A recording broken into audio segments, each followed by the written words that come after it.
Okay, here we go. Another fun session. Let's start with the melody.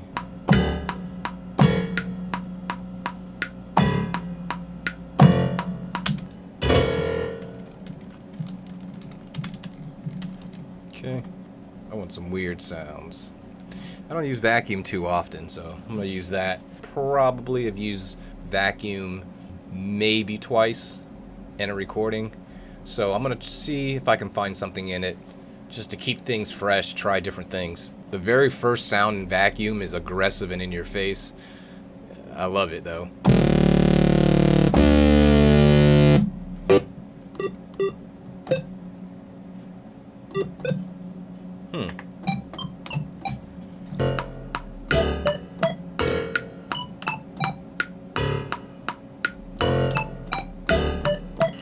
Bring in the kick.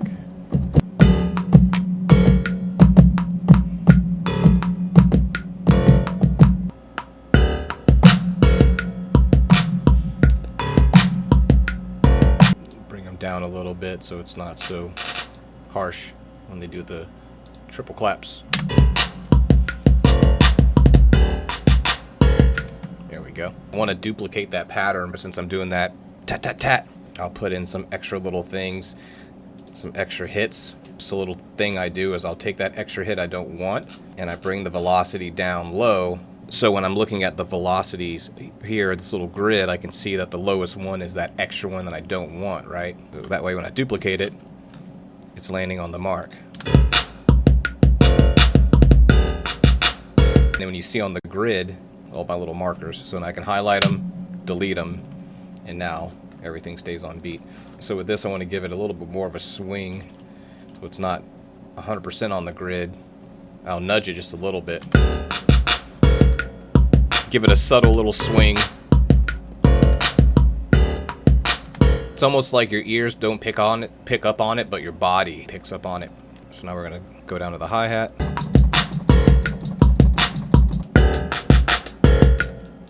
Okay.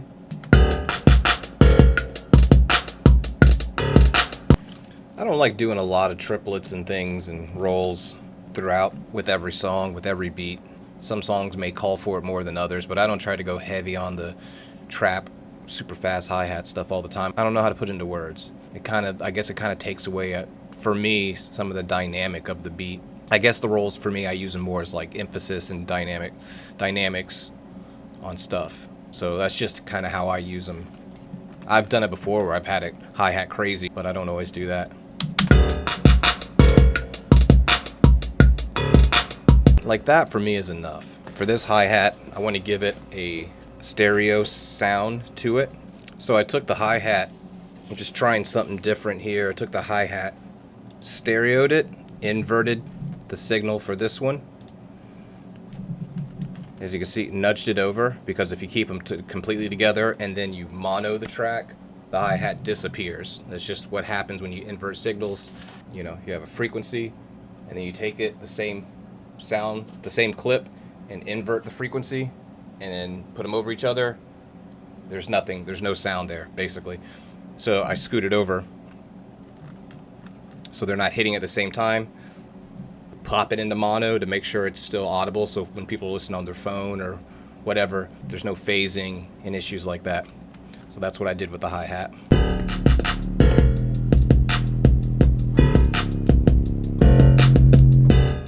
Bass is good, piano part's good.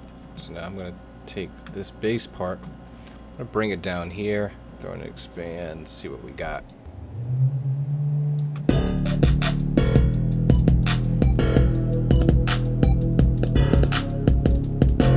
I like that, it's subtle. So I'm gonna go ahead and broaden it with the ozone. So it's gonna be just kick bass in the sound, kind of lurking in the background. Alright, cool. Now let's go to the sound effect.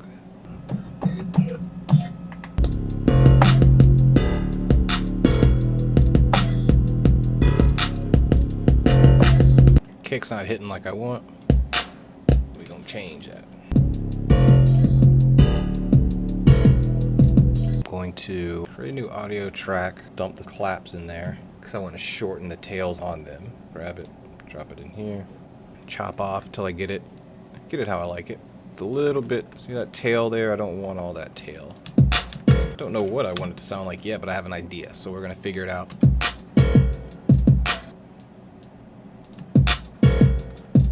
And I think that's what I want. So I'll paste it over just to see if it is indeed what I want.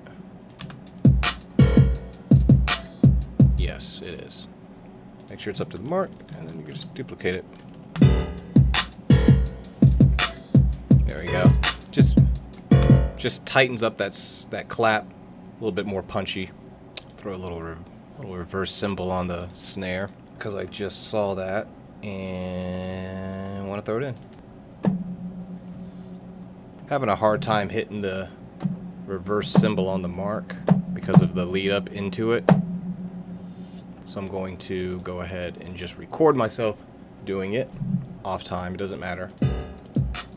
Just going to hit it so it captures. Now I'm going to take this and commit so it turns into an audio track. And now I can put it wherever I want. Much easier to edit this way. I have my markers telling me what I want everything to do.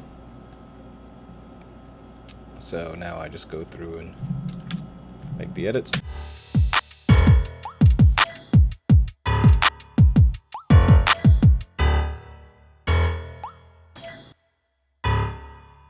MylzMedia.